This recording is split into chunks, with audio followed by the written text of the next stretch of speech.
NENOMATICA, where mathematics meets YouTube excellence. In this lesson, we will solve first-degree bracket equations of the form of bracket x equals b. We'll analyze 3 cases based on the values of a and b, and we will finish with an example. First, here is our general problem statement. Step 1. The case where a equals 0 and b is not 0. In this case, the equation becomes 0 times bracket x equals b. But 0 times any number is always 0, which can never equal a non-zero b. So there is no solution. We call this impossible. Step 2. The case where a equals 0 and b equals 0. Now the equation becomes 0 times bracket x equals 0, which is always true for any x. Therefore, every real number is a solution. We call this an identity or ambiguous case. Step 3. The general case where a is not 0. We divide both sides by a to isolate the bracket term. That gives bracket x equals b over a. But bracket x, the floor of x, must be an integer. So for the equation to have any solution, b over a must be an integer. If b over a is not an integer, there is no solution. If it is an integer, say k, then by the definition of the floor function, k is less than or equal to x, and x is strictly less than k plus 1. Let us cement the method with 2 quick examples. First, 2 times bracket x equals 6.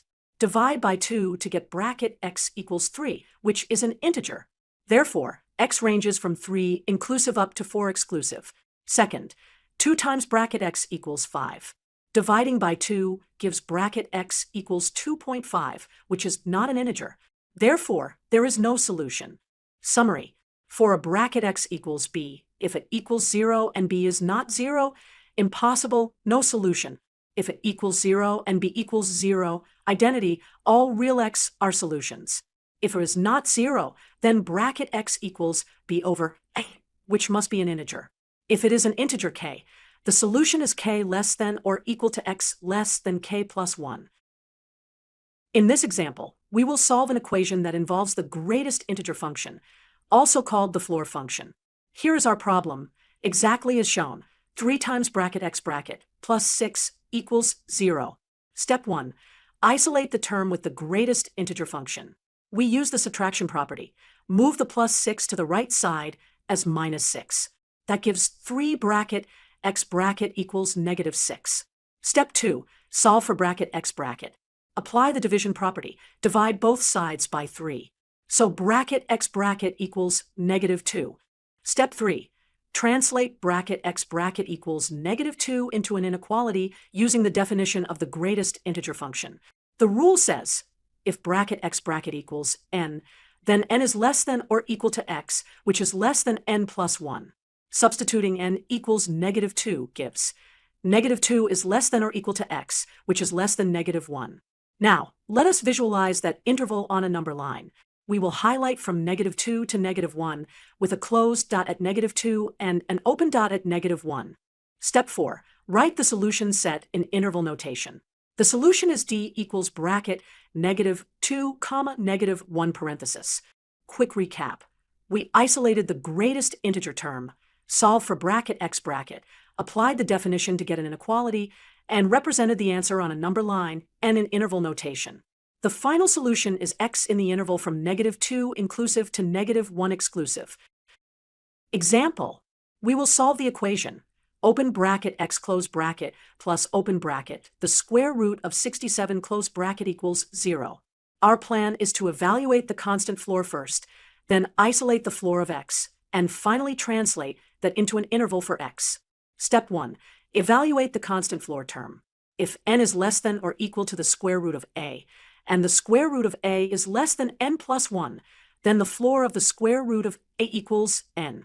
We compare perfect squares. 8 squared is 64, and 9 squared is 81. Since 64 is less than 67 and 67 is less than 81, 8 is less than the square root of 67, which is less than 9. Therefore, the floor of the square root of 67 is 8. So our equation becomes bold open bracket x close bracket plus 8 equals 0. Step 2. Isolate the floor of x. If a plus b equals 0, then a equals negative b. Applying this, we get bold open bracket x close bracket equals negative 8. Step 3. Convert the floor equation to an inequality interval for x. By definition, if the floor of x equals n, then n is less than or equal to x, which is strictly less than n plus 1. So with n equals -8, we have -8 less than or equal to x, which is less than -7. Let's visualize this interval on a number line. Step 4. Write the final solution set. All real numbers x from -8 inclusive up to -7 exclusive. In interval notation, bold D equals bracket -8 comma -7 parenthesis. We will solve an equation involving the greatest integer function, also called the floor. We'll work through the exact 4 steps shown in the reference solution, and we will conclude there is no solution. Step 1. Rearranging terms. We move all bracket x terms to the left and constants to the right. We apply the isolation rule, which says a plus b equals c plus d implies a minus c equals d minus b. So we write 5 bracket x minus 3 bracket x equals 7 minus 2. Step 2. Simplification. Combine like terms. Using the arithmetic rule, m a minus n a equals m minus n times a. Therefore, we get 2 bracket x equals 5. Step 3. Solve for bracket x. Use the division property. Ax equals b implies x equals b over a.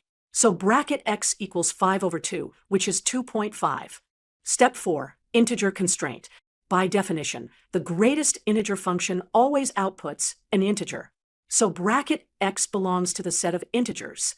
Let's illustrate this on a number line. We place the value 2.5, and note that bracket x cannot equal 2.5, because bracket x must be an integer. Therefore, the equation has no solution, and the solution set is empty. Example: we will solve a system involving floor functions. Given positive real numbers a, b, c such that floor of a times b times c equals 3, a times floor of b times c equals 4, and a times b times floor of c equals 5. How many solution sets are there? Step 1. Use ratios to eliminate common factors.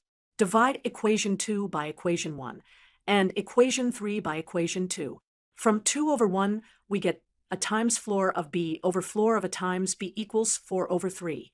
From 3 over 2, we get b times floor of c over floor of b times c equals 5 over 4. Step 2. Introduce integer floors. Let n1 be floor of a, n2 be floor of b, and n3 be floor of c.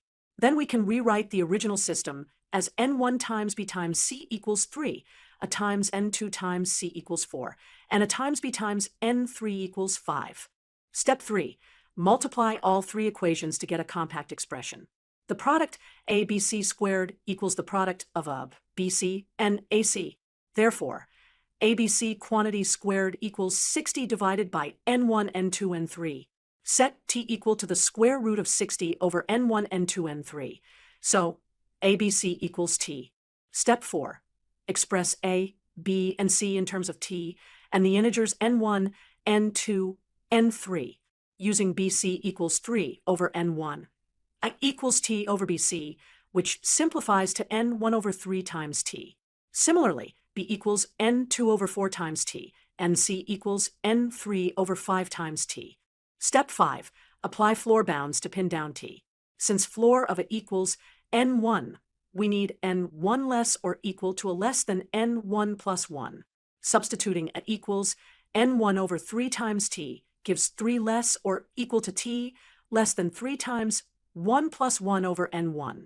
Similarly, for less or equal to t less than 4 times 1 plus 1 over n2, and 5 less or equal to t less than 5 times 1 plus 1 over n3. Step 6. Combine the bounds. Because t is at least 5, the upper bound from a must exceed 5. So 3 times 1 plus 1 over n1 is greater than 5. That forces n1 equal 1. Next, require 4 times 1 plus 1 over n2 bigger than 5, which gives n2 equal 1, 2, or 3. With n1 equal 1, t equals the square root of 60 over n2, n3. We must also meet t at least 5. Step 7. Test the integer pairs. Case 1, n2 equals 1. Then t equals square root of 60 over n3. The condition t at least 5 forces n3 less or equal to, and the upper bound t less than 6 rules out n3 equal 1, leaving n3 equals 2. This yields a equals t over 3, b equals t over 4, c equals 2t over 5 with t equals square root of 30. Floors are 1, 1, 2, which is consistent. Case 2, n2 equals 2. Then t equals square root of 30 over n3. Condition t at least 5 forces, n3 equals 1. We get a equals t over 3, b equals t over 2, c equals t over 5 with t equals square root of 30. Floors are 1, 2, 1, which is also consistent. Therefore, there are exactly 2 solution sets. Quick numeric check. For the first set, with t equals square root of 30, about 1.825, b about 1.37, c about 2.19. Using floors 1, 1, 2, we get exactly 3, 4, and 5 in the 3 equations. For the second set, about 1.825, b about 2.74, c about 1.095. Floors 1, 2, 1 also make the 3, 4, and 5 equations true. Final answer. There are exactly 2 solution sets. Thank you for watching. Don't forget to like, subscribe, and hit the bell icon for more math lessons.